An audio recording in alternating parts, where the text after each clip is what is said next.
an aquarium. Scripted rise to calm the hysteria. Pretty little fish, will your colors fade? All you filter the scum that your breed all made. Hey, hey, what you take us for? Soaking wet, flip-flopping on the floor. Time has come, man, to do the right thing. Yet we don't give a damn about your left, right wing. Man in the middle gonna take his sling, loaded up with stones and crown the king. If you strike a blow, will the masses grow? Only turn against can stop the blood flow. Time to break for the pain. Never wanna be on a part of it. No reform, no refrain. Do you wanna see what's in front of me? No remorse, just disdain. If I try to be what you let me. Time to break for do or die. Do or die. Do or die. Do or. Soldiers line up, civilians fall down. Blood makes chalk lines all over the damn town. Think what we want you to think, little brother. Say what we want you to say to another. You ain't gonna trust, bro, no, you ain't got a clue. But when you gonna come, or who's bumming you? Pawns and peons and lies and cheats. Who's gonna stop for this government to eat? With your guns, your blades, anything that kills. If we're gonna make a stand, the blood's gotta spill. Kill or be killed, live and may die. Time to stand up, let them know why. Time to break for the pain. Never wanna be not a part of me. No reform, no refrain. Do you wanna see what's inside of me? No remorse, just disdain. If I try to be what you lie to me. Time to break for the pain.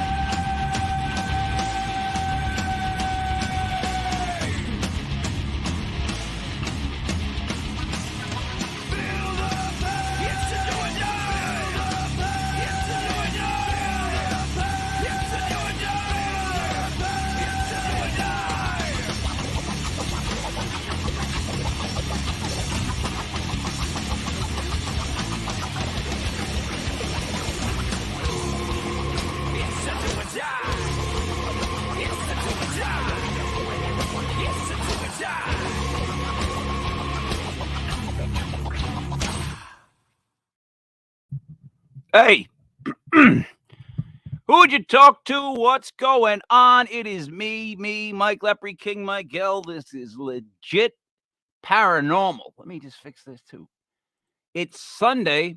It is December 11th, 2022. It's Sunday, and I'll be honest. I'll come up front and say it. I'm not ashamed. The Eagles beat the shit out of my New York Giants, and it's been a very sad day around the house. It's almost as if like somebody passed.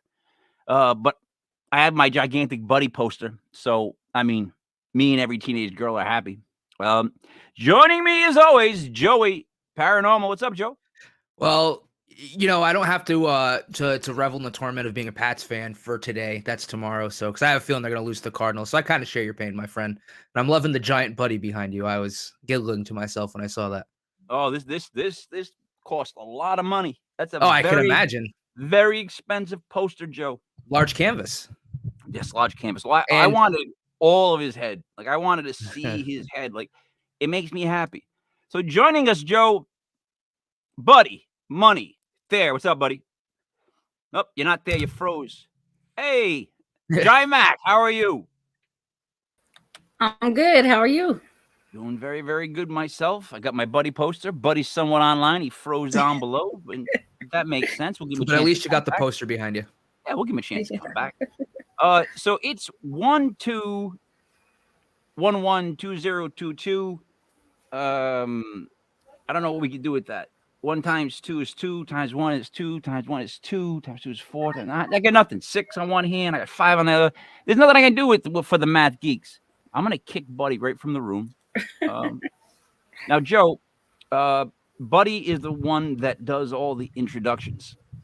That's his deal. That's his shtick, his beer, and then his introductions. If I take away the introductions from him, he'll never forgive us. So I'm gonna give him 20 seconds before I introduce our guest. So I'm asking you guys, how are you both doing today?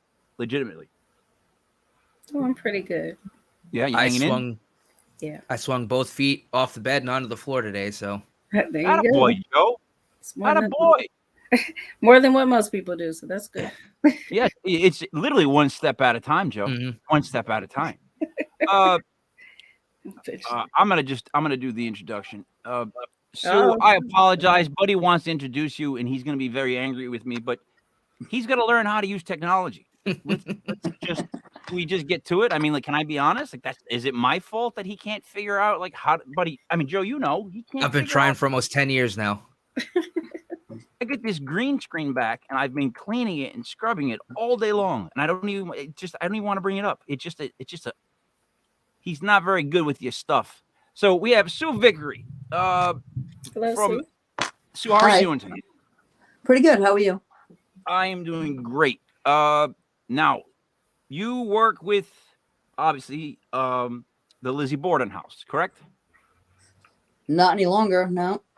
Former worker. You're part of oh, I know the name because I loved it. Remind me of Whoopi Goldberg. Soul Sisters. Right? Yes. That's Yes. a great name. It's a Yep. great name. Yeah. And it reminded me of Whoopi Goldberg because that was a great movie.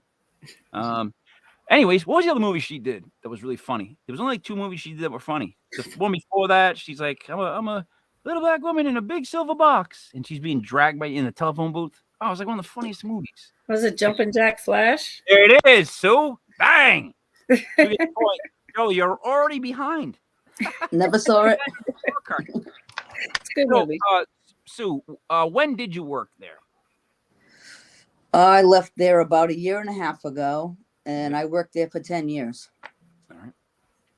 So if you left there 1.5 years ago, we'll say you left there in 2020. You probably started in around 2010. I'm going to guess by the numbers. My math is pretty quick, so keep up. Mm-hmm. So now we spoke to the other half of the Parasol Sisters, which is what I use para and everything. She had a lot to say. The biggest thing that I got from her conversation was the relationship she developed with the house. Yes. Explain what that means. Again, I speak for the dumb. I am the leader of the dumb. We want to know what it means by. Sorry, guys, I hit the wrong button. What do you mean you have a relationship with the dumb? I mean, you're there 40 hours a week. You're talking about their lives day in and day out, and they do come through paranormally. So it's like family. All right. So basically, you get used to a certain amount of spirits, ghosts. I don't know what we want to call it, apparitions, Mm-hmm. and they're just part of your everyday life and work job. Pretty much. Does that bother Jai or Joey? Anybody? Does that weird you out a little bit? Like, could you do that, Joe? I think it depends. I've never been to the Lizzie Borden House, but I guess it depends on if you're comfortable with it. I think I would be. I don't know. I'd be scared to death. I think I don't be almost as scared to death as this. Buddy, money, there. What's up, buddy? Buddy. Oh, hey, how you doing, guys? Sorry, I had some internet issues. I think it might be the pending the snowstorm that's falling outside. Sorry, I'm late. I figured it was karma. I figured it was Mike and his voodoo Italian magic. I wasn't sure what it might be, but I have a really good beer tonight. A Moloch, right? You're gonna have to do the introduction. You're gonna have to skip. You're gonna skip that beer. And you're gonna have to go to the introduction. I'll let you do the beer at the end. Go ahead. The introduction. Okay. Joining us this evening, I had a song prepared and all that stuff, and it just sucks that my computer's not really working. So joining us tonight, longtime paranormal investigator. I call her a preserver of the past. She was a curator at the Lizzie Borden Bed and Breakfast, as well as Lizzie Borden's mansion after she was acquitted of murder, and that was Maplecroft. And she does stuff at another place in Weymouth. I'm sorry, it's escaping me. And she's one half. She's the second half of Soul Sisters Paranormal Investigators, the YouTube channel. Please welcome to the show, Sue Vickers. Sue Vickery. Sue Vickery. Welcome to the show. Vickery. There you go. Sue, I'm sorry. Oh my God! I always messed up the name. Wow. After I all know, I that, he love messed hearing up the name. Yeah. Like it's like a fun adventure. I messed up everyone's name too. Yeah, that beer's for Sue. Okay. All right. So, buddy, I'm gonna let you start off. Ask questions because you're about 10 minutes behind. So go ahead with your opening question, opening statement, buddy. Oh my God. So you did a lot of years at both Maplecroft and the Lizzie Borden bed and breakfast too. What's your opinion? Is she guilty? Did she do it? Most likely. Ooh. Yeah, Steve. This Really? is my favorite one. Because Jai, if you ever hear the story broken down, you know that she had some help, and that her maybe like one or two the neighbors the neighbors, the female neighbors, whatnot. Because one moved away and bought a farm in East Japipi. Remember, did you ever have a grandparent use that term, East Japipi? They were talking about a place that's far away. Yeah. Is that just an Italian thing? You guys have to drink. My question is this then. So, buddy, let me ask you this. Ask another question. Go ahead.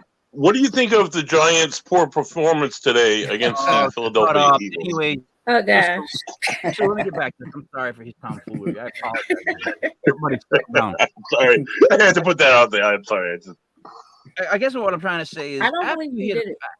Jai, if you hear the facts, actually, Sue, could you give us some of the facts that would be not in favor of Lizzie Borden being innocent? Yeah, why do you think she's guilty? Exactly. Good way to put it. Well, a lot of the doors would have been locked in the house at the time. She had access throughout the whole home. No one else would have had that kind of access. Nope. I don't think an outsider would have put that much into the killing. I mean, there was a lot of passion involved. It was very personal. Her story changed a lot. If she were worried it was an outside killer, why would she remain in the house when she sent the maid off to get help? You know, I'd run out myself, wouldn't you? Unless you're the killer. Right. I don't, you know. No, there's only one way you're comfortable in a house where people just died. That's if you were the guy, dragging the bodies or chopping them up. But Jai, what do you think of that? I don't know 100% all of the facts, and most likely you know a little more than I do. Just like when you mentioned about the doors locked and the access that she had. But I've never felt like she was the one who did it. I don't think she was capable of doing it. Oh yes, I think you're wrong on that one. Oh, That's just been me, but I'm not originally anger from and adrenaline go a long way. I have a All lot right, to wait. learn. Yeah. Stop. Jai's claiming hometown knowledge, and Sue's claiming hometown knowledge and lived there knowledge. So now, the thing was how much money she got after they died. She was awarded I don't know the exact number, but back then it was like a shitload of money. Let's just call it that. That's a good term for it. She bought a mansion. What ended up happening was, didn't the two other women, the neighbors, whatever, they just moved off. One bought farmland somewhere. Am I correct? No, that would have been the maid. The maid. I'm sorry. The maid. But the maid went back to Ireland. Actually, she was probably in Ireland. She disappears for about 5 years. Yep. Then she showed up in Montana. And bought land though. Yes. Which is like, you were a maid, and then you went to Ireland for 5 years to disappear. You come back and you can buy farmland in Montana. Poor Joe can't even buy farmland in Rhode Island. And this woman's buying farmland in Montana. You know what I mean? Yep. And then what did the other women do? It's huge right there. Yeah. What did the other girl do? The other sister do? There's two women. There's the maid. And wasn't there one more woman? Or no? Yeah, her sister Emma. And what did Emma end up doing? She never stopped talking to her, right? And she ended up with money. Am I correct? Her and Lizzie shared the inheritance. Yep. And they also purchased Maplecroft together. Yep. Until 1905, Emma moved out, leaving Lizzie alone. They never spoke again after that. Wow. And this woman loved the high life. Am I right? She loved to be socializing and all that good stuff. Yeah, probably the complete opposite of her older sister. So basically, you're saying that Emma basically only got along with her sister because she had to while she was living with her. But as soon as she left, she didn't want anything to do with anything, or do you know, was it something personal, or do you think it was because of the murders themselves? No, Emma could have moved out for any reason. These sisters were 9 years apart. And by the way, they each inherited millions of dollars, so they didn't have to live together. some kind of rift came between them in 1905. But I mean, they're 9 years apart, and Emma's very different than her. Yeah. They probably just didn't get along. I It couldn't could live have with been my something sister. like You know, it could have been something like, no, you only cut them like 80 times. Bullshit. I did it like 90 to 100. No, you did not. And then they just break up and stop talking. Because I don't know. I have a you follow problem the with money. that. I follow the money, right? I don't think It was Emma one- knew. Emma had to know, and the maid being sent away, like just being sent away in that time frame, like that's just like, you know, that's like when the cameras suddenly don't work in the cell and somebody hangs himself and it looks like it was they were choked, but yet we claim they hung themselves. You know, those sort of things that happen real fast. You know what I mean? Yeah. Without saying names. Yeah. I don't want to name names to attach myself to. Allegedly YouTube. Well, I put it this way. If I plotted a murder with my sister, I know I personally couldn't do it. And if she could I then go move in with her, close my eyes at night? Yeah, but That's all right, a now see, very here's good the point. thing. How bad were the parents? That's hard to say. He was a tough guy. All And right. I think to all outsiders, everything was well. But I think there was a lot of tension in the house. I think there were a lot of things going on that we can't prove, don't know about for sure, but Right. always made Allegations sense. of sexual abuse. Yeah. I mean, Didn't she yeah. claim that? I mean, I think so. Throughout her childhood, her friends wrote about her different behavior growing up. It's all really signs of abuse. So you get two girls that potentially are abused. One has the capability of killing. One is like, you know what? I don't want to kill, but it'd be a much better life if these two people weren't here. And then there's like a setup job, like the mob did it. The maid disappears. Nobody's around. Whack, whack, whack. It's very passionate. There's a little bit too much into it. A little too many hacks. They made that song after her. Buddy, you can sing it a little bit. I will, Mike. You know, and then the sister must be like, hey, I don't like what you did, but now I'm a millionaire and I'm not being touched all day long. I can live with that for a while. Is that wrong of me? That makes me a bad person, right, buddy? Am I wrong for saying that? No, I honestly, I think they might have been abused when they were younger, probably, and you know, the sister had a lot to gain from it, and she wanted to cover for her sister, and she knew that these people were dirtbags, and this wasn't their mother either. They didn't really have a really great relationship with their stepmother, and anyone that like knows anything about crime or studies crime and passion, the amount of times that these people were bludgeoned, Mike. He was sleeping on his couch and he was bludgeoned 41 times they were hit. You know, just like that's like a lot of that's like a crime of passion. That's like somebody who had like a It was really something personal, you know, really personal. Yes. Speaking of crime and That's why I passion, think Joe, that's why I think she did it. speaking of crime and passion, Joey, Yes. you think she did it?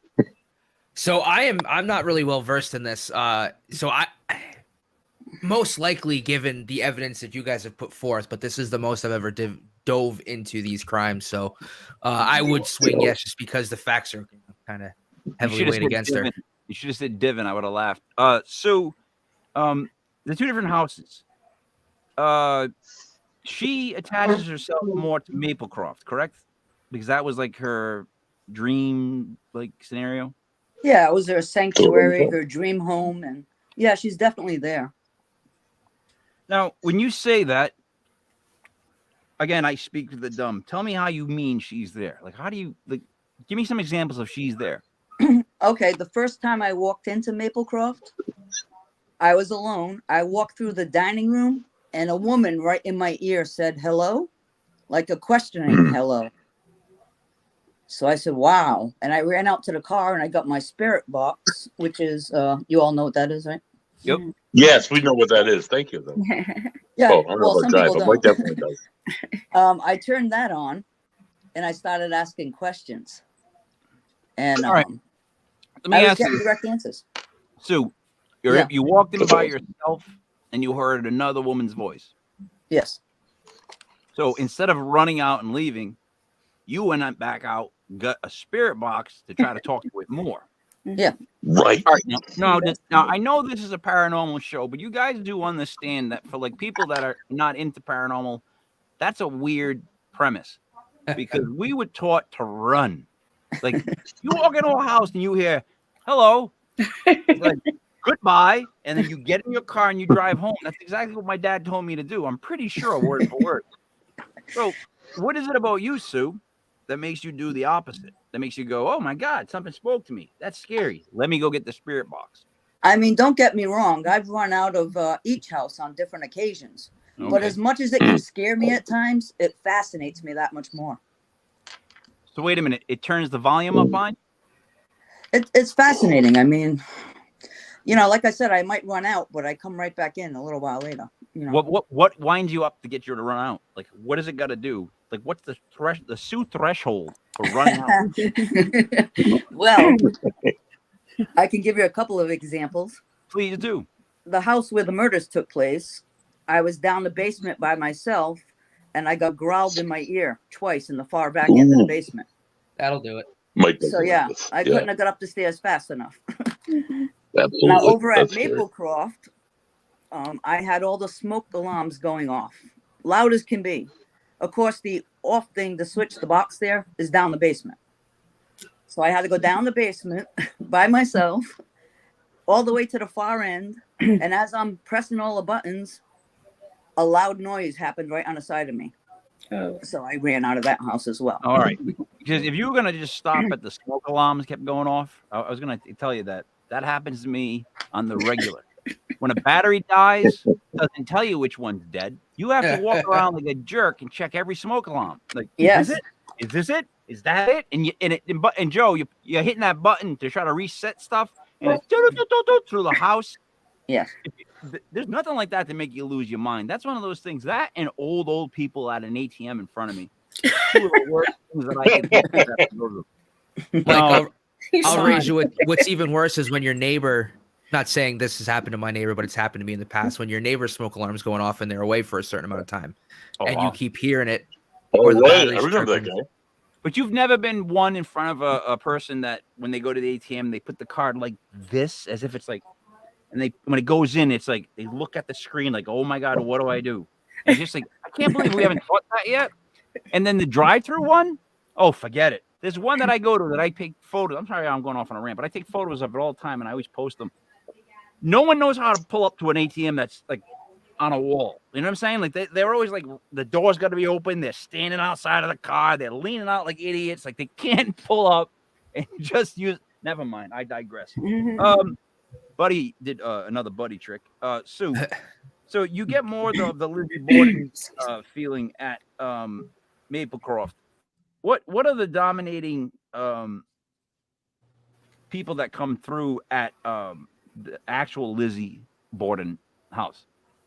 Mostly it's Andrew and Abby and children. I don't like that, but okay. Andrew, is Andrew an adult? Yeah, he's the Yeah, father. it's father. Father, and Abby is the Stepmother. But who are the children? The children were killed next door. They're actually Andrew's uncle's children, so they would have been his cousins. How did they die? They died at the hands of their mother. She took her 3 children and threw them down the well in the house. The oldest crawled out and survived. The mother slit her own throat. So the 2 youngest children and mother passed away. Now back then it was the 1840s. It was like all one property. Yeah. Wait a minute. Welcome to Scenic Fall River. How old were these kids? Very young. I don't know about this.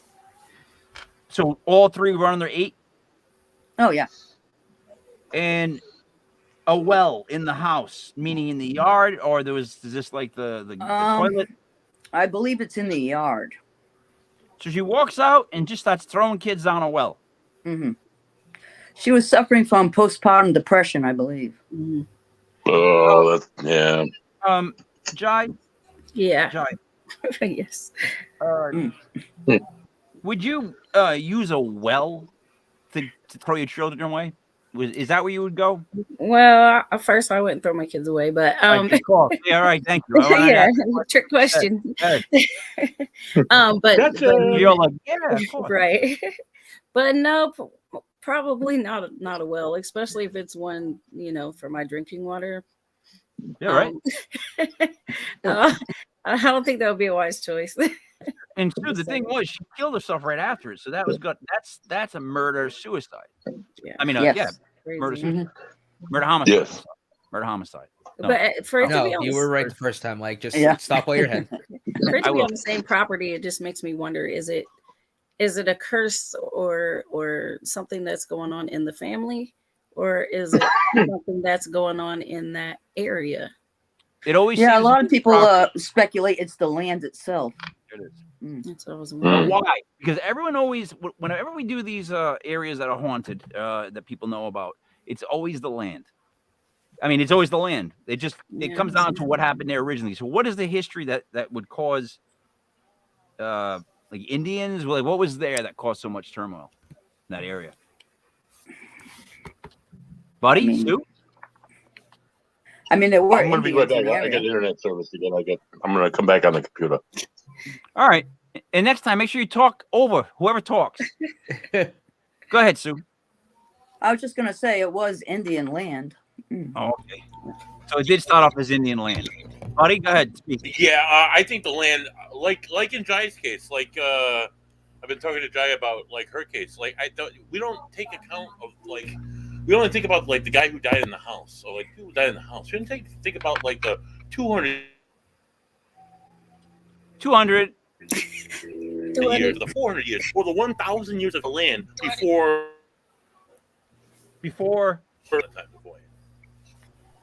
Okay. Hey, buddy, you doing max headroom? Just aren't accounted for. Okay. He's on the countertop? Is that what you just said? He says some really raunchy things when he gets going. You just need him to stop. Buddy, HR Tuesday morning, 11:30. Look, you're frozen. There he is. He comes back with beer. Compose yourself, buddy. Settle down. So, buddy, go ahead. More with the info. There was what? Indians.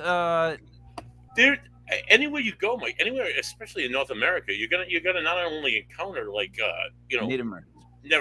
Not only encounter like United States citizens, but like hundreds of years before that, and for over thousands of years, it's like Native American traces on that land. All the energy that gets put forth by like a single family living in a home is the same amount of energy. Nice, perfect. Now, I think the trick is to just not let him go for as long as he's going, and then maybe it just won't freeze. Why is it Native American land all the time? I mean, serious. Why is their land so haunted and so messed up as time travels on? What is it about them? Did they pick the land because it's so spiritual, or was it? Did they make the land that way? I guess is what I'm trying to ask. So, I want to take a stab and say that personally, I just think that they lived a lot more spiritually than we do now. I think that Joey, your name's not Sue. It's Joey Paranormal.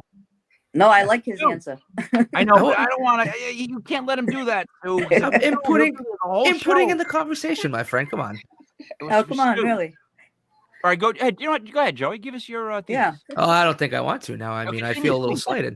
No, I just personally think the reason it's always you're saying like why it's like some kind of like it's always traces back to Native Americans is because I think they were so much more spiritual than we were, and I think that they were more in tune with spirits and that side than we ever were. So, just like you can do some bad things and open portals, and do some negative kind of witchcraft and stuff. I'm sure that there was also negatives to their spirituality, and that might be what you're seeing in certain parts of the country, and especially in the Northeast. When did you study Native Americans, Joe? I'm just I never did. It's just Guessing. What are you saying? Yeah. You just guessing? Yeah. Jai, your opinion on that? I would agree with him. I've known Native Americans, and I've had them speak of some of the rituals that they do, to connect with their ancestors. And so because of that, I believe that a lot of that is causing spiritual activity, because obviously if you're reaching out to your ancestors, you're calling upon spirits, so you think that's what it is? It was their practices? Sue? I think between that and just the way that Jai, we you did treated it. them. You did it, Jai. Oh, Jai, you just- cut out. I'm sorry. no. You cut out. I didn't hear. Jai, you Sorry. did it again. You were looking at the other screen where it said Sue, and you just took her place. Sue, I'm you think sorry, the Sue. land? I mean, you think it's because of all their rituals that made the land like saturated in I mean, possibly. Also, there would have been like sacred land to them, and maybe even burial grounds that have long since been built over. Who knows? Okay, Jai, you can finish now. Now, I agree. I was going to say also a lot of the battles, that happened, and just what we came and did to the Native Americans. I mean, we did not treat them good, and therefore, I think a lot of that anger and hatred for the way they were being treated, I think a lot of that mixes with the energy as well. But so I have not to make people hate me, not as if they don't hate me already, but the only issue I always have with that is that the whole Indian tribes used to attack other Indian tribes, Native American tribes used to attack other Native American tribes all the time and kill them, like obviously they did not do it like Columbus did, but what I'm saying is that was like a common thing. There was constantly war. Like I bring everybody in, but you're in it twice, and I'm leaving the second one of you in here just to learn a lesson. Rejoining us, the cell phone version. I can't. I prefer the buddy in the middle. So you know what I mean? Like there was always there are I don't know. There are people of war. Like there was always a lot of there was very spiritual. They were very in touch with their ancestors. They thought they spoke to the dead. But buddy, am I right? Buddy on the left, not buddy in the middle. Am I right in saying that there was a lot of war? Oh, if they were very warlike before we came to this continent. They were very warlike while we were on this continent amongst each other and amongst us. I'm not saying that they were wrong, but my opinion about the Native Americans, and I think they were while I think they're very spiritual people, they were the losers of the wars. And nowhere else in the world do we recognize who lost the war and oh, poor them, they lost the war. I don't mean to be, oh my God, I sound like an asshole right now, but I honestly, I'm part Native American, so I feel like I can say this. They lost the war, dude. And too bad. We don't recognize other, the Irish lost to the English and were oppressed by the English for hundreds of years, and they don't. No one cares about the Irish. Shit about that feelings. I don't know. It wasn't a very fair fight. Can I interject on that one? Yeah, please interject, because buddy. Okay. I get what Buddy is trying to say here. I understand what you're trying to say, but I think I'm getting old and I forgot my point. So let's go back to someone else. Not talking about the fact that we're saying that they were warlike. However, you are right that what we did, we just did it really well. Yeah, it's like we tricked them. We traded with them. We made friends with them. Columbus lied. He told them that he knew there was going to be a lunar eclipse. He told them he needed all their food for the ride back, and this tribe was like, "No, we can't give it to you. It's all we have for the winter." And he said, "Well, then my God's going to make the moon disappear to punish you." And in 7 days, and in 5 days, the moon disappeared, and this tribe gave him this is a true fact, gave him all their food. They starved and died over the winter. He made it back. So he used to pull tricks like that. So yeah, it was, buddy. What the difference is, they were dirty. It was unfair. Yeah. An arrow Very versus unfair. Gun is like, come on now. I mean, they'd send blankets with diseases that the Native Americans had never been exposed to. Diseases, technology. Yeah. So that land, that land is soaked in evil and people wishing harm upon other people for generations to come. We can agree to that, the five of us. Oh yeah. And you can say that about anywhere. But yeah. What? You can say that about. You can say that about. You can say anything, anywhere, and I don't know. Yeah, you can say that about anywhere, really. But I don't know. What is he saying? What did he just say? Does anybody know what he just said? If I said to you, repeat what he just said. It's something about being anywhere and then also being anywhere. All right, No, I got you. All right, go ahead, Sue. Explain. What did he just say? Thank you, Sue. I mean, what we're talking about in Florida could be literally anywhere in America. Right. It's happened. Thank you, Sue. Thank you, Sue. You're Hey, welcome. buddy, you should hire Sue to Fuck walk you, around. Mike. Fuck you, Joe. Thank you, Sue. Listen, hire her to walk around with you. And It when can you be his talk to him, interpreter. you can be just like, yeah, this is what he means. So all right, let's so now you worked you started at the bed and breakfast. Like, I think it's weird that it's a bed and breakfast now. Like, it's just the Lizzie Borden House, and then you're like, oh, wow, and then you hear bed and breakfast, and you go, what the what? Like, Yeah. I don't know. Is that just me? Like, I don't mean to be rude about the establishment. I'm speaking from someone of the dumb. And when we hear that, I immediately go, because again, it was Lizzie, all my life growing up, Lizzie Borden took an axe, gave her mother 40 whacks. When she saw what she had done, gave her father 41. Mm-hmm. So She did. So it was a scary story for me growing up. It was like a terrible thing with this girl massacred these people. Now, she got off as innocent, but so now let's say the 80s, we would talk about her like she did it.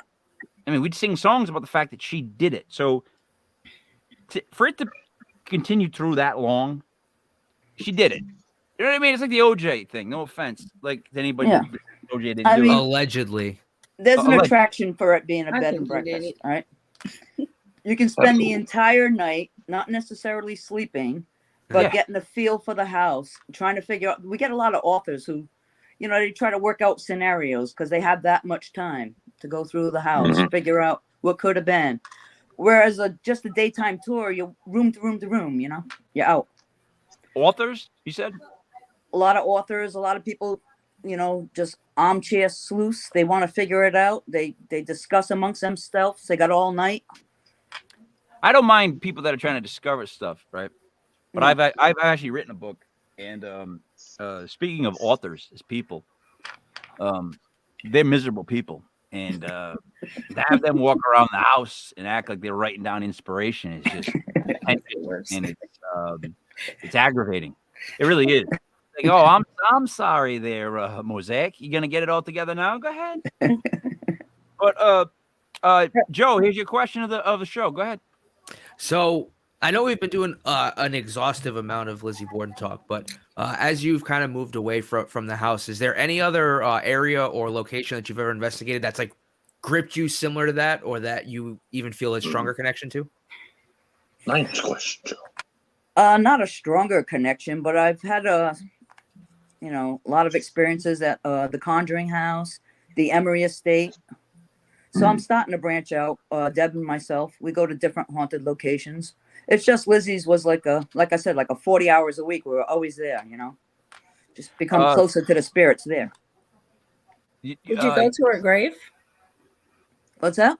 Have you been to her grave as well? I know I have, but Oh God, I grew up in the city. We used to play tag at the grave, really, dare each other to touch her grave, little kids. Yeah. last time I went, there were like a lot of pebbles on her, like a lot of rocks and stuff. Yeah. Where it was a lot of people. We're like 5 minutes away from realizing like Sue and Jai like lived like a block away. They keep talking about, the little house. Yeah, where are you from? Minnesota. Yeah, me too. And then they just start admitting where they live. They live pretty close to each other, and they don't realize it. So let me ask this. So do you think that you now, all right, do you think that you going in had the ability to open up so that other things could come in? Or do you think that the house being there 10 years has helped you mature that, where now when you go to other places, you're more sensitive? I did a show called Kindred Spirits, and they brought in this psychic medium, Chip Coffey. And I asked him why I was having more experiences at the Lizzie Borden House than the other tour guides. And he said, you're open. You're like me, he said, but you block yourself. But the spirits are drawn to you. So I started thinking about it. And yeah, I've kind of had experiences my whole life here and there. But once I started working in an actual haunted location day in and day out, these things just happening more and more. It's like practice almost. Yeah. Yeah. And now I go to other places and it's like I'm very sensitive to everything around me. Yes. So the two of you worked there 10 years or so. That was 15. Yeah. That was 15. Mm. We'll make her older. So you both have to have. You're both more open now, right? Correct? When you go to different places. And the second question is, when the two of you are together, is there any extra mojo? Yeah, I think so. I think we do. We work well together. What she doesn't pick up on, I do. And I don't know if we work off each other or I don't know. But You know, it's just pretty that, good. hey, sister, soul sister, that goes. That's what it is. It's just that connection. It's kind of like me, Buddy, and Joey. Well, no, all right. I'll be honest. It's like me and Buddy. Joey, we don't know about. Joey, he's here sometimes, and other times he's not. Like if we're being honest, he was Joey Parano's show for a long time, Sue. That was his. He used the excuse of getting married, which I don't Silly think that's bastard. that doesn't kind of qualify. Right. No marriage and honeymoon for you. What the hell is that all about? Anyways, I digress. Jai, would you like to ask a question? I'm trying to think. As far as paranormal teams, I've had a few people just today, even as soon as they saw what was going on today, they were asking me what all do they need to do if they want to come and investigate at the Lizzie Borden House. I know it has new people there, but what? Yeah, you just rent a room, or things have changed since I left, obviously. But I do believe, they have a website that you could just go on and see the availability, and they'd have to book the whole house, and I'm not quite sure how it runs, but it should be there on the website. Okay. Does that not seem wrong to anybody else? That you have to book the whole house? No, generally, you got to book a room at a bed and breakfast to stay there. Like, it's a place where people were, I don't know, maybe not wrong. It's like the reverse of Disney World, kind of. Hey, people have been killed at Disney World. Yeah, I know, but they pretend like it's happy and jolly, and they don't act like that probably at the Lizzie. I don't think people. Are there anybody in costumes walking around, Sue? Any characters? Do you have like a skunk that walks around? Says, hey, no, DJ, you're wrong. mean, I would hope he doesn't do that. Yeah, me too. Apparently, skunk. Buddy, you're up. Okay, just two things. First, well, you mentioned Disney World, Mike. I've been thinking this the whole show. I love what you did with your background with my face. I think that's fantastic. But the whole show, every time you move your head a certain way, you almost like that. You almost look like Mickey Mouse, dude. But anyway, yeah, with the glasses. Right? Right? So there you go. Looks like you're wearing a Mickey Mouse hat. Beautiful, right there, buddy. Right there. Buddy, what gives it away though just for that. The ginger beard. Oh my Yo, god! you like it? Now it looks like you have pigtails, like you're the Wendy's. Awful. Like Wendy's you're girl. Mickey Mouse in fire, in fuego. So my question to you, I'm going to jump back a little bit into board, and just for the fact that you mentioned grabbing Sue a spirit box and going in and having direct responses while in Maplecroft. Yes. Have you ever done that in the house on 2nd Avenue, first of all, or Maplecroft? And have you ever questioned anything about the murders itself, or her guilt, or how she feels about the murders, or anything like that? I mean, occasionally, if you ask who did it, you hear Lizzie, but who's saying it? I don't think it's one of the Bordens saying it. I think another spirit is just coming through, because it's not just them in the house. They're the main ones. Spirits can come and go. It's not always the same ones. So who knows who's answering you there? The Bordens. So you don't have a definitive. What's that? They don't give. You don't have a definitive You don't have a definitive who the spirits are in each house, or are you sure that Lizzie's in Maplecroft and maybe the Bordens are in, or does she bounce back and forth? I've heard that she's in the murder house and she comes through as maybe like a different spirit in one versus the other. Yeah, I mean, some people say her soul fractured or with it, whatever. Occasionally she came through Second Street for me. Yeah. She's not always there.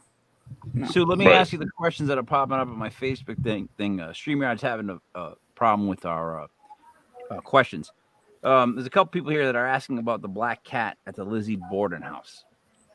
Yeah, Max passed away, unfortunately. All right, so wait a minute. Are they talking about a real black cat, or are Yeah. you saying that? Yeah, one of the previous owners, that was her cat. And Okay. unfortunately, they both have since passed away. No cat ghosts, though? It's funny, but actually there is. I've only felt it twice. Once I felt a cat rub up against my legs. And one other time I was laying on one of the beds and you can feel like a cat walking across the bed. Yes, because the two gypsy sisters that I know, that's what they call themselves. So I'm just calling them what they call themselves. Wendy and Nicole, both I think experienced a ghost of a black cat, which is a little weird to me. By the way, the photo of you with the axe, it's awesome. Oh, That's awesome. you should have it. I would get it framed like they used to do back in the day. Have a painting of it, put it over your fireplace. If you don't have a fireplace, get a fake one.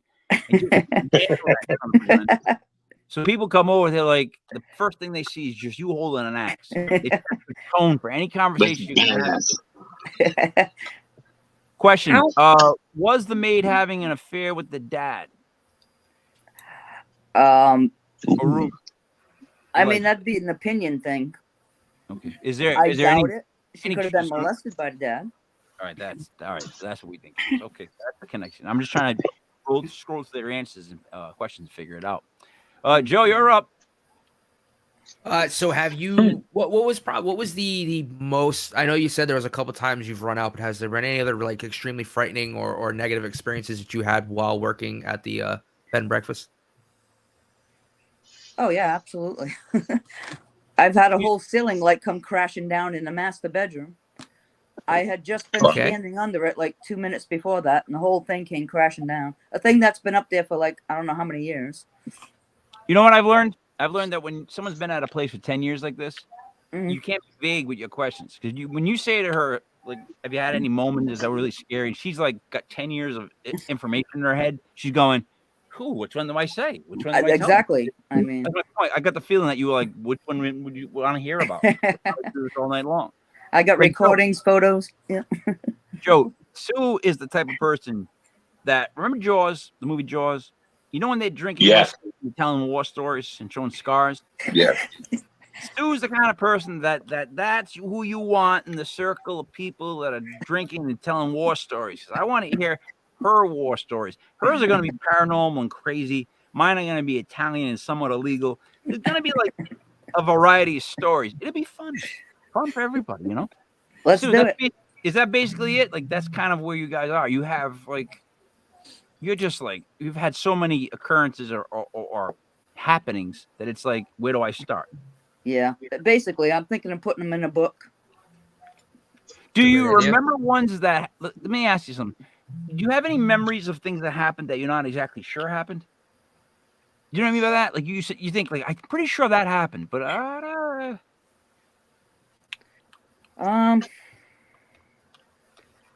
no, I'm pretty sure that I experienced that. All right. Yeah. I'm old and I have memories about anything that you can tell me. I'll be like, all right, did I do that Tuesday? I have no idea I did that Tuesday. I'm sorry I did it. You know what I mean? I just apologize. That's what I've learned in life. Just apologize and get out of there. Jai knows that. Just apologize and get your ass out of the picture. Right. So you and your partner are going out. You're going to increase your activity as far as what, investigations and just getting to places? I mean, we've been basically doing that for years on the side. Mm-hmm. Yeah, we have a YouTube channel. We've been to many locations. Check it out. Well, what we're gonna do is this. We actually have a couple of shows that we're gonna debut in January. New shows. One's gonna be Paranormal News on a Wednesday night, and one's gonna be the legit Paranormal Clips. Jai's helping that. with that, we're putting together a bunch of ghost teams, paranormal teams from across the country, because we want to get like a variety of just methods and all that, like, you know, the lore that they come from. Mhm. You guys would be great to follow up on as a team. Your evidence alone, the two of you, like that would be really good. And then what we would do is attach your channel to our page. I'm going to discuss that with you later, but that's a good idea. Sounds great. The Soul Sisters would be great to keep track of. Now, all we would be doing is, like, if you send us a clip of something that's really good, we're just going to show it. And I think the biggest question that all these ghost teams have had is, like, I own my, and I just, when people start to talk about I own or money when it comes to YouTube, I just immediately shut down because it's like, you're not going to make any money. No. You're not going to do that stuff. So let me explain to you how it works. We show you a video. And then people see it. We put your link up, and that's how it goes. Like, I don't know what people think. Like, I think you're gonna take my piece of evidence, you're gonna show it, and then you're gonna become rich and famous because you showed my evidence. It's like, no, I'm not. That'll never happen. Delusional. No, you can show me an alien choking to death somebody in public at a zoo, and I'd go, I don't know. People gonna, and Joey would be like, I don't know about the lighting. There might be dust. It could be something wrong with the optic lens. It's all, you know, it's all subjective. But anyways, you guys, I digress. You would be a great team to follow. We definitely have to make sure we put you on the page and get you one of our teams. I'll get you out a legit paranormal T-shirt, Sue. Oh, great. Thanks. Get you to rock it. All right. Let's go to with Buddy next, and then John. Yeah.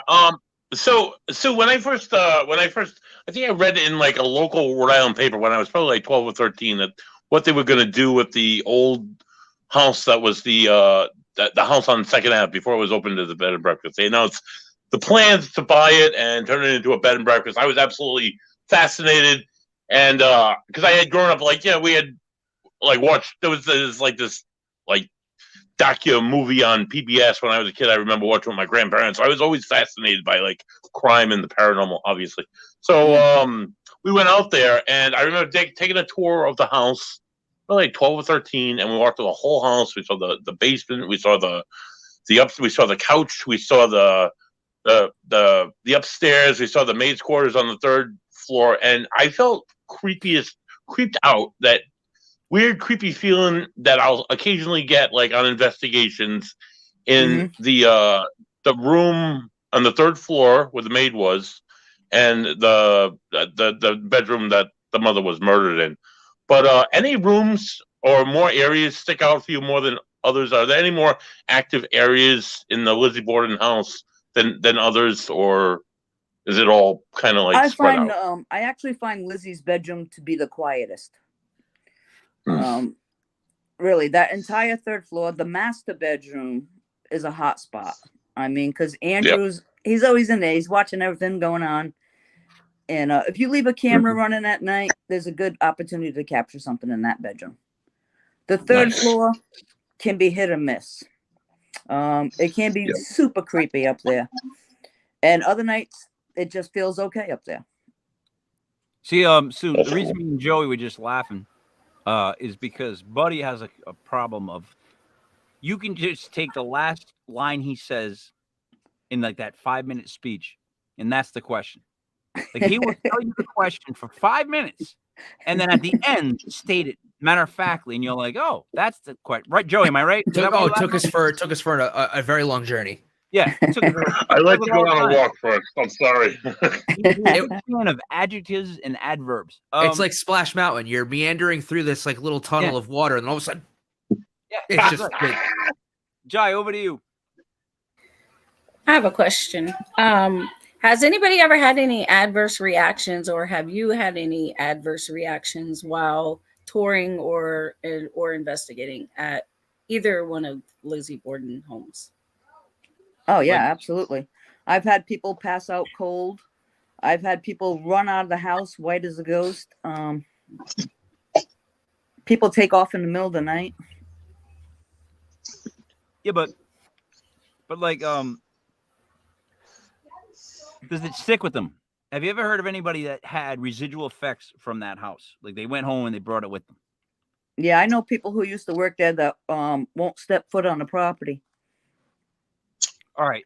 They feel Now, like Jai, everything bad happening to them is from the house. from the property. Jai, you live how far from that house? I'm not sure, but not far at all.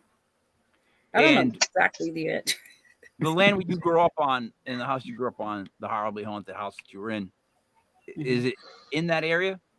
Somewhat. Buddy would know more than I would. Not even close. Mike, we're talking Fall River, Massachusetts versus London, Ohio, which is probably like an 8-hour drive between one and the other. Yeah, I know. So not too close, Mike. I know what No. Canton is, buddy. All right, but was it not Indian land in Ohio where you grew up? Oh, of course it was. Oh my God, yeah, it was Dornacy country, like Well, big yeah, big you time. grew up there, buddy. Buddy, what? So how long did you live there? Ohio, me? Yeah, you just said you. I asked Jai about growing up there, and you answered. So you grew up there. I'm asking you how long you lived there. No, I was just saying the Indian. I'm sorry, Mike. Oh, you speaking for Jai? My bad. HR. No, I knew the answer about history because I've been looking into the research of the land. But go ahead, Jai. Buddy, Joey, write this down. Go ahead, Jai.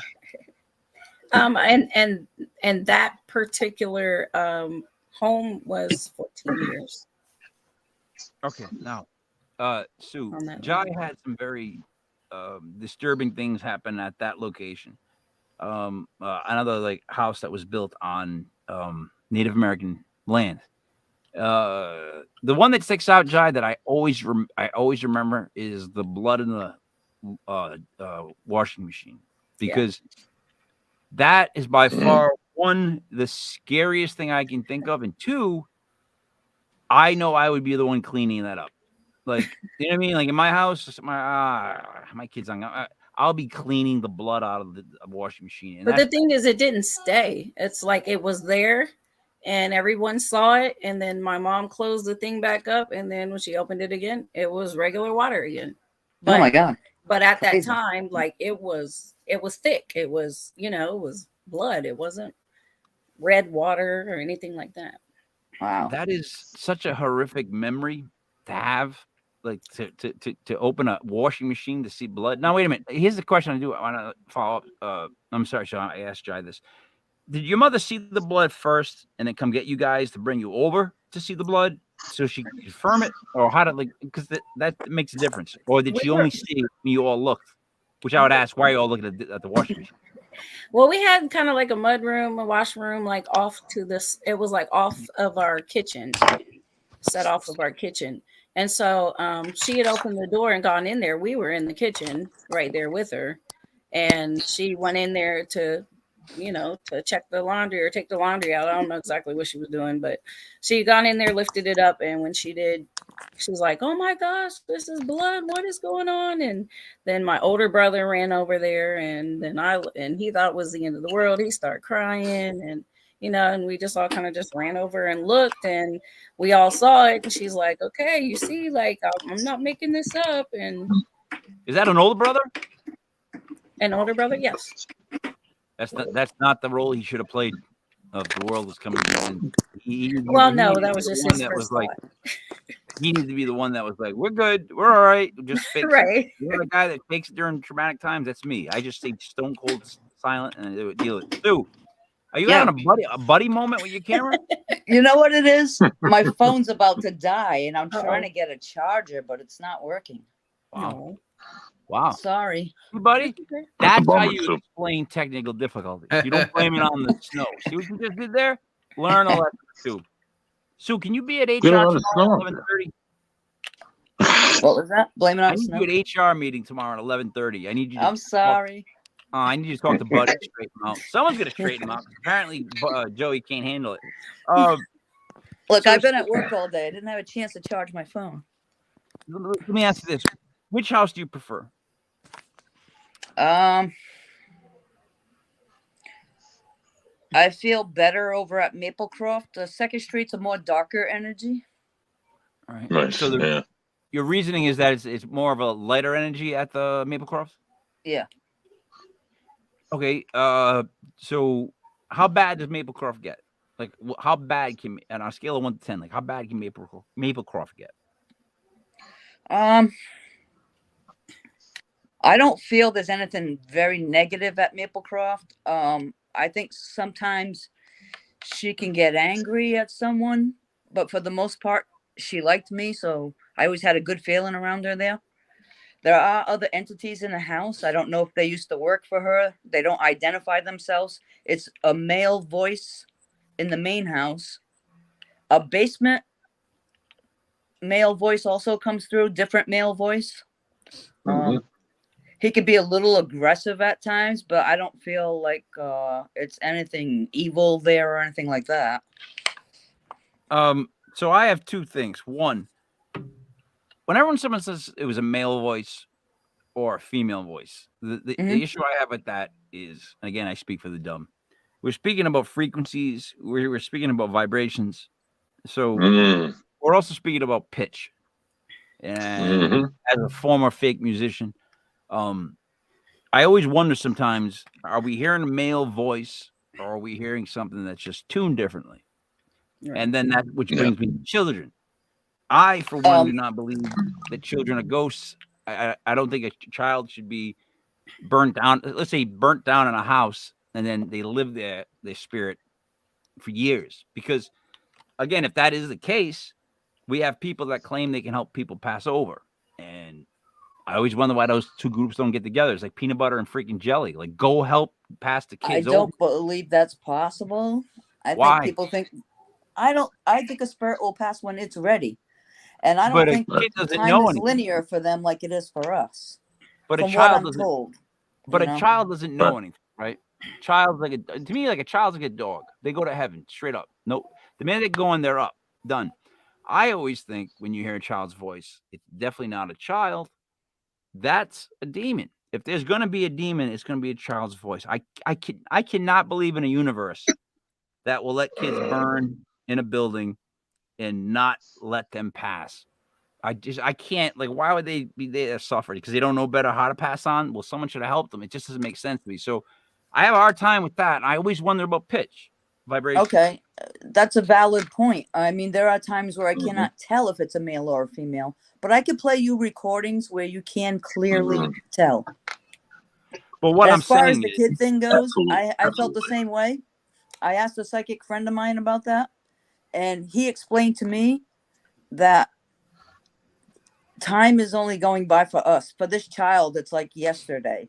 And when they move on, which all spirits eventually do move on, it'll feel like no time has passed for that spirit. Right. But don't you think that tips the universe in a bad way, in the sense that, like, a child can die in a fire, and then the voice you hear is that child for years that just doesn't know any better? Whereas I'm a big believer in the fact that, again, I keep saying it, positives and negatives, everything's like a flip. And I say it like this, where true, like, pure good is killed, that's where pure evil can be born, right? Like, that's the exact time in my mind that pure evil can get through, when pure good is gone. So it's like a flip. It's like a coin flip. So that voice you're hearing is the perfect time for something evil to break through and take that voice, to use that voice for evil. I refuse to believe that it's still that child's voice. I think it's the child moves on, because, again, in my head, all children and dogs go straight to heaven. They just go right past go. And that's where something evil could get through. Right when I hope you're right about that. You know, I don't know if I'm right or wrong. That's the thing. And the thing is funny is it doesn't matter if I'm right or wrong. I just like to talk about it. It's more for the conversation. But Jai, you understand what I'm saying? Like, it seemed like if something evil is going to come through, it would be when something good dies, and then vice versa. No? I understand and get what you're saying. I can agree to an extent. I get that. I also think that sometimes I think that the negative spirits try to trap, a lot of the spirits, but in homes and places. But then also, when you were speaking about children speaking and hearing children's voices, or me personally hearing anybody's voice, where I grew up, I heard too many mimic voices where I lived. when I would hear my father call me, like pure as day, and he was not there at the house. I was there by myself, stuff like that. So I personally don't trust any spirit. I feel like instead of automatically trusting a spirit from the beginning, I think we need to trust our instincts and how we feel when we're around that spirit. And I think that's the most important key to figuring out what it is. Yeah, absolutely.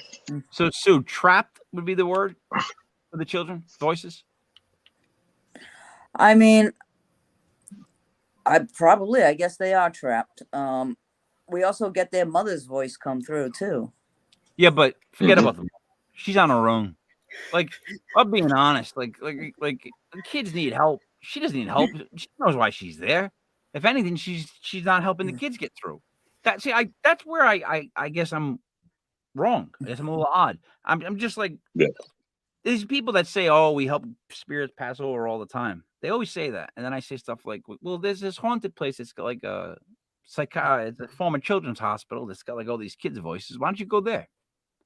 Well, and the reason they can't really go there is nobody that runs the place wants them going there because they're making money off the fact that people coming through to hear the kids' voices. Which is I don't think they have that capability anyway. Unless they could bring closure for the person. I mean, other than that, I don't think they can force a spirit out. I'm so glad you just said that. Now that brings us to where we go. So the people that say that they can just help spirits pass over. It doesn't seem like it's as easy as they make it. Like you just can't go and they go and they pass over. I would think that you would have to know the person, get to know them, understand what's going on, reconcile with them. There have to be something to help them get over. And children, the biggest fear I have with children is that they don't even know that they're trapped. They don't even know why they are, where they are, what's going on. So the minute I hear that, I'm like, well, go help them out. Everybody that's got all this psychic ability, you can do all this stuff. Why don't you go do that? Why does nobody ever make that crusade? I hate to ask you that, Sue, but why does no one ever make that crusade? I'm gonna go and just take care of all the kids that are voices and clear it all up. No, I'm with you on that. I have a million questions. That's what's so fascinating, because there's more questions than answers. Oh, there's definitely, Why can't these people do what they say? Why, I don't know. And I'm not doubting their legitimacy that they have abilities, but I think they don't have that kind of an ability. Right. What you're saying is you're not denying that they may have something, but you're wondering why they don't use that something to go do this. Yeah. I think they just can't. It's up to the spirit when they move on. Okay, buddy. Who's to say that they're actually trapped though? I mean, I've had mediums tell me that they see they knew a family that owned a home, and you go in the basement and you see the young man with all his children surrounding him. Who's to say the children and the spirit that parent don't return to that place because they knew the happiest times of their lives, and that's why they're there, and that's why they're appearing as children, because that was the peak moments of their life happened, say, in their childhood, where they knew the most love. Who's to say they wouldn't return to that particular time frame for that reason? I don't know. It sounds too storybook. Everything. I don't know. I'm just. Mm-hmm. Yeah, but you're saying that they stayed there because the best time was their childhood. Right? They want to stay there because they want to be there. Right? Why not? What else do they have other than childhood? That's right. All right. So these people, these children that I'm referring to in this house, lived into adulthood and died when they were in their elder years, but they returned to this point in their life as children, because that's the happiest time that they knew. So I'm not saying like all children do that, but I mean, who's to say these spirits aren't there for something, not a negative reason? Let's call one of these right here. You're saying these kids. So is he right that these kids' voices are kids that grew up and died as grown-ups? No. Buddy, what are you saying then? Well, or maybe initially, maybe that's one of the things I'm saying. Maybe I'm saying they want to be there. Maybe I'm saying there's nothing negative about it, Maybe I'm saying it's not a demon attached to this. Buddy, Maybe I'm saying it's just the spirit of a child coming through and talking to you. Buddy, you on the books? What happened? What happened? Who bought you out? What's going on? Nobody bought me out, Mike. This is my opinion as a paranormal investigator.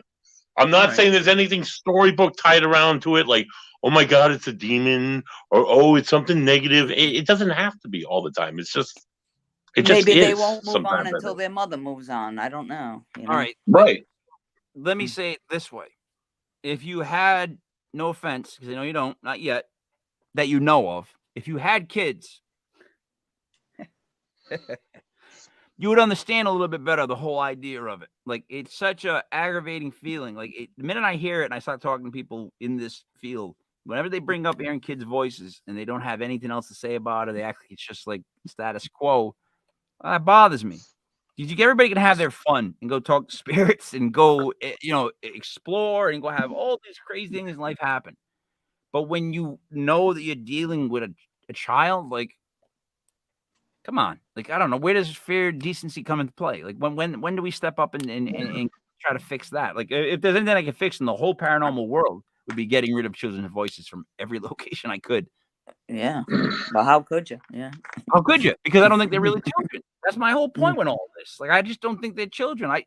The ultimate way and the ultimate voice to think of to try to trick somebody or con somebody would be a child's, hands down.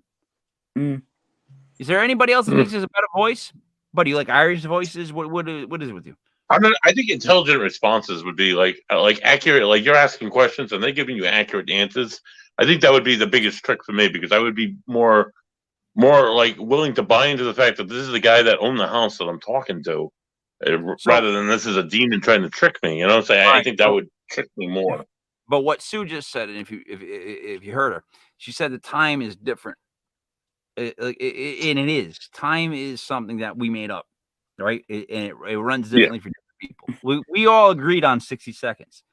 I had that conversation the other night with my wife to the point where she told me to shut up and stop talking, because I was like, well, how do we come up with 60 seconds? Like, I understand how we came up with months because where the sun went, all that other good stuff. But then when they broke it all the way down, 30 days in this month, 31 of those, 7 weeks, 7 days in a week, right? Now they broke it down to 24 hours in a whole cycle for a day. And they had to break those hours down into minutes, which I don't know how they did by the sun, but they did. And then we eventually had to agree upon 60 seconds, which blows my mind because no one else thinks about it, because, I don't know, maybe they're sane and they don't smoke marijuana. But my point is, that bothers me. Like, I was like, how did 60 seconds come about? Who agreed upon it? Like, who agreed that 1, 2, 3? You can't get from the sun, can you? I don't think you can. The sun doesn't tick. I never heard it tick. So I digress. Sue. Listen, I gotta go get a charger real quick, or the phone's gonna die. Go All right. right. Be back in 2 We'll seconds. get a charger. Watch it. Hold on. Wait. Hold on, guys. I got Sue covered.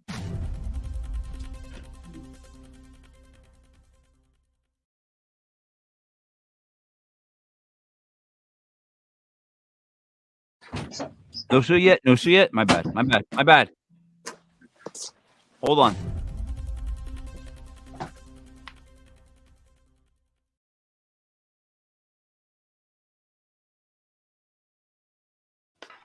Almost. God damn it, almost. Huh.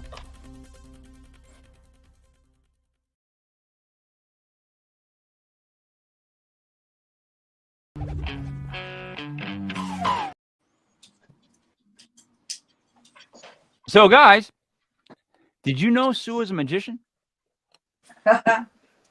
She I personally hear it. She throws her voice. She's a ventriloquist as well. Yeah, no Oh, kidding. here she is. Yeah, I don't know, guys. Having technical difficulties. So, is that a TV on top of a TV? Oh man, yeah. That is For my now. favorite thing that happens. Now, there's two parts of that. One, that's a classic old Italian thing. But two, if you're a fan of comedy, that's a classic line from Jeff Foxworthy, one of the greatest mustaches on his faces going. And he said, if you have a TV on top of your TV, you might be a redneck. That was a famous joke. I'm not a redneck. No. I know that.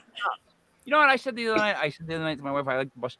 She said, "Knock it off." I'm like, "But I like to bust chops," and she said, "Don't bust my chop." Chop. And then I lost the conversation because it doesn't even make sense. I told her it's nonsensical. So what else is going on though with you and the Soul Sisters? What do you guys got coming up? What are the plans for 2023 other than reporting any huge findings to Legit Paranormal so we can put you on the show? I think we want to make a few New York stops. We'd like to get down to Gettysburg as well. Yes.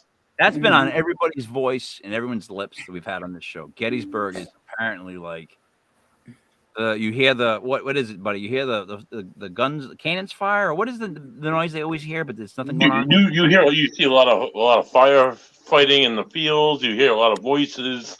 Things move. There's a whole ton of paranormal activity in a whole ton of areas in Gettysburg. So, Stu, what is your goal in Gettysburg? You guys just want to, and I mean this by you just want experiences, personal experiences. Is that what you're looking to build up? I mean, yeah, that's like what we do. We study the history of a location or an area. We go out, we give the history, and then we try and see if we can contact anything. That sounds like fun. Now, but the thing is this: you guys drink and hang out and do stuff like that too.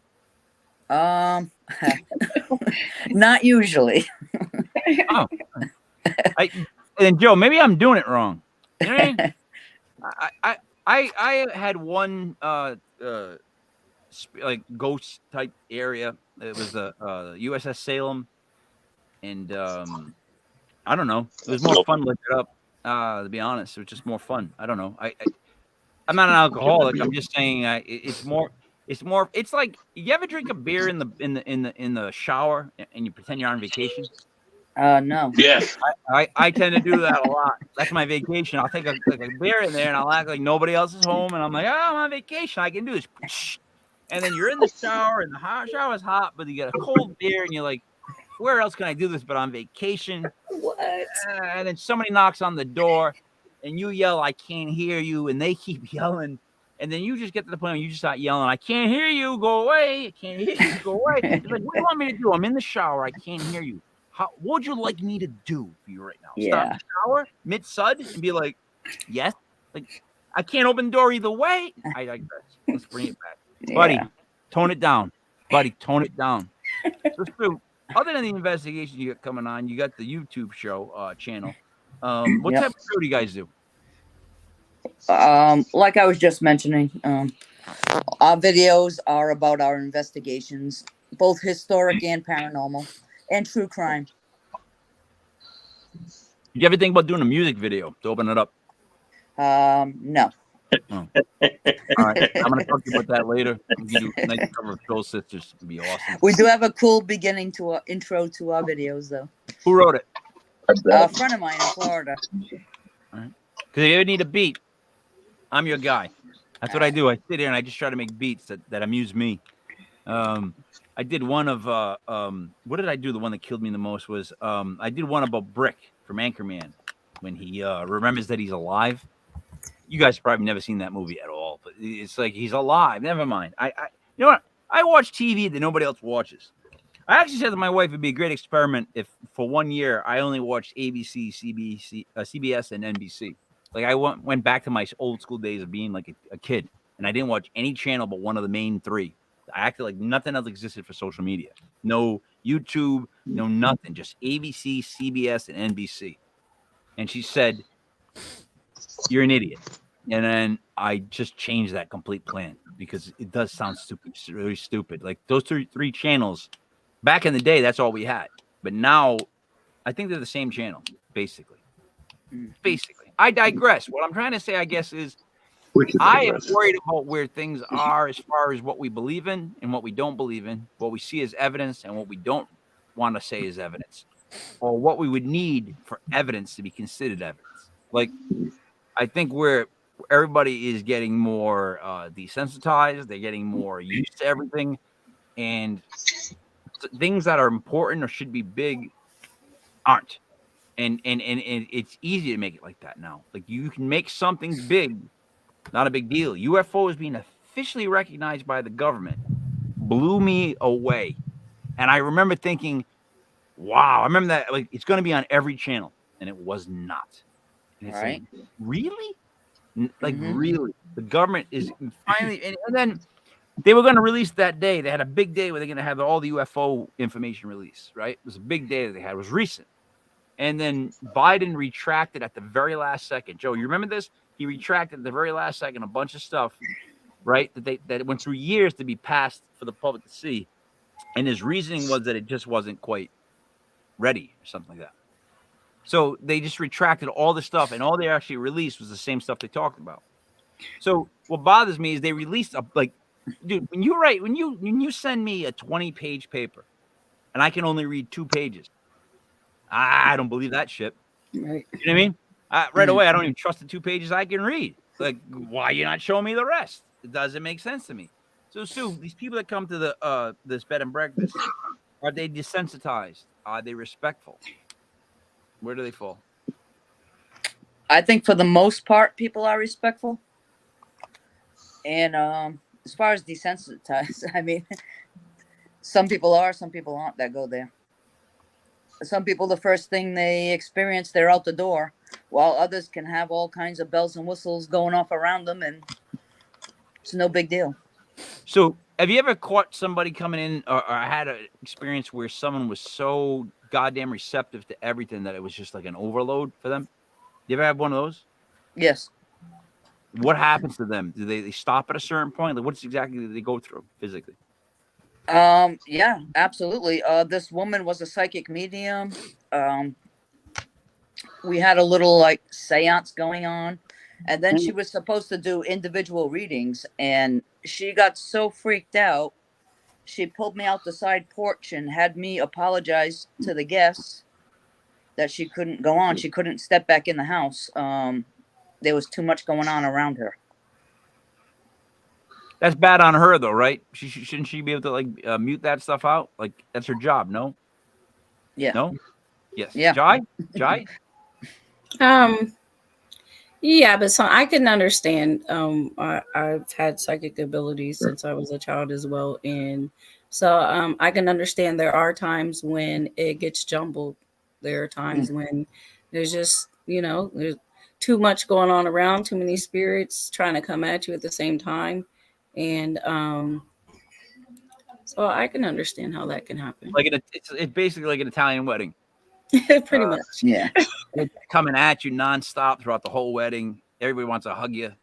My wife came to the first time I introduced my wife to my family at my Aunt Dottie's 70th birthday. And every table she went to, and this is the truth, they all asked her if she was Italian. Really? It felt like she was apologizing for not being Italian. Like she would go, no, I'm not Italian. They go, oh, that's all right. They tell her it's all right. They let her know that it was okay. So by the time she at the 5th table, and I'm like, yeah, this is my fiance or whatever. I don't know what she was at the time. They were like, oh yeah, are you Italian? And I was like, Christ, like how does this not stop? It just went on and on and on. But Joey, what would you like to ask? I got nothing else. Good. I'm a blank slate. Joey, that's the best thing you've said all night. I agree with you. Joey, any final words or questions? Just one last thing. I just wanted to interject. We already got off the subject, but when it comes to the children, one last thing that I thought about is that portals can be created by people having seances or using Ouija boards or whatever. So there's also children as well as demonic spirits as well, but they are able to travel through the portals. So they may be there and not have ever even lived there, just pulled in because of a ritual. Yeah. That's what I say. There's a lot of different voices that just come and go in that house. Yeah, I'm gonna stick with my theory of frequencies and vibrations to make myself feel better and to go to bed at night. Buddy, well, how would you like to wrap it up? I do like your comments about frequencies and vibrations, Mike. It's a very they're on a very low frequency, I feel. But anyway, I could talk about frequencies and vibrations all night. Let me just say one thing really quick. I was in the liquor store today, Mike, and usually I look for a beer that's geared around our guest, where our guest is coming from, like Fall River. Like when Deb was on the show, I got Canned Heat, which is really good beer from Fall River. But tonight I chose. I was in the liquor store and I saw this beer, and I'm like, oh my god, if this is not perfect for Michael, it's called it's by Finback, which is out of New York City. Why'd you buy my son a beer? And it's called. It has a little kitty on the front there, Mike. It's called Cats Are People Too. It's a double IPA, 9% alcohol by volume. It's very delicious, Mike. And I would recommend, you can find it in D&B Liquors on Route 44 in Smithfield. Buddy, you made our guest leave. I know. Oh, that's too bad, dude. Her phone died, dude. We all know what was going on. Buddy, yeah. Buddy was plugged into a charger. She looked at herself. Mike, she was having issues. She thinks she was having issues. Fuck off. She had a moment where she thought, look, do I keep dealing with this charging phone and listen to this guy start talking about a beer can with cats on it? It came from Fall River. Look at that, Mike. Look at that. Get out of this whole situation. Michael, cats are people too, Michael. Anyway, tune in if our guest next week doesn't bounce on us. It's his name is Aaron Sagers. He's on the Netflix 28 Days Haunted. He will be joining us live next Sunday at 7:05. Go Dolphins! The Giants suck. That's all I gotta say, Mike. So, to add to that, hold on a second. So to add to that, good job, good move. Yeah, I'm gonna say that. Yeah, I agree with that. I wish we could get Sue back. She's gone, but I want to remind people, highharvest.net. If you're into edibles, and you're looking for a place that's not gonna be like a factory where you're just gonna get the edibles and not know exactly what's in them. They will explain to you the different type of cookies or brownies, whatnot, and what's in them. Like, it's good to know who's growing it, who's making it, how are they making it, can they tailor it to what your issues are. So highharvest.net. Not to saying that I've tried them, which I have. Fantastic, absolutely. Are they? Fantastic. Yes, so fantastic. I had a couple cookies, a couple brownies. They thought the edibles would make it to the first show. There was no way that was happening. Hell no. I'm eating that stuff. And that was a lot of fun. Joe, anything you want to say before we wrap up? Because Buddy had to disrespect everybody and just be rude. Would you like to say anything, Joe? Yeah, go Pats. Thank you. Please save the sliver of hope that I have left. Jai, any last words? I know she's not here any longer, but I just want to thank our guests for coming on and for bringing an interesting show to all of us. And I just think it was really great. And I look forward, as well as everyone else, I'm sure, to working with her and doing some things in the future. What's great is that whenever a topic's brought up and it ends with, I can't wait to find out more, I'm in. Like when you can't wait to find out more, I'm in. That's what intrigues me. Okay, so we have what? There's no show until Thursday this week. Am I correct? Because don't we have Dale off? So we have a show on Thursday. Dale's off this week, yeah, and Thursday's the football show is the next show. And we are And by the way, you guys are playing each other in the playoffs right now. Joey Paranormal versus Buddy in. I'm kicking his ass, Mike. Yeah, my number 2 overall draft pick has a bye because someone started the fantasy playoffs the last week of buys. I know. Dumbass commissioner by doing that. I'm an absolute idiot. Must be in a New Jersey football team. I'm the type of idiot. Lamar Jackson, so I'm the type of idiot that goes out and buys this type of poster. Do you understand the type of idiot? Look at this. You know how much this cost? That's a great poster, Mike. It's a $400 poster. $400 poster, Joe. But you know what? It had to be made because look at that handsomeness. Like I sit here and I go, this is what I do. I go, Buddy, tell me something, man. Don't move your head at all if I'm cool. Oh, thank you, buddy. Buddy, don't move your head. Oh, put that fucking football down, Jai. Don't move your head if I'm doing the right thing. Don't move your head. Would you shut up? Would you shut up? I'm talking to Buddy. That is a Giants. There you go. Buddy, don't nod and move if I'm pretty cool. Thank you, buddy. That's Buddy, how I the worst deal with part things. is you're like actively here and could have nodded and moved just in your screen, and you still just And stood I there and didn't watched at what all. he was doing. Exactly. So, I was waiting for Buddy Blake to move, and he didn't. all right. I'm gonna Oh, wrap it up because you guys are all out of control. We really need to bring it back a notch. I mean, it was a good show, but I really think Joe, Buddy, Jai, a little bit, maybe a little bit much. We'll dial it back next time. HR, we'll have a nice meeting. It'll be good. We'll communicate. So for Jai Mac, 4, it's Sue Vickery, right?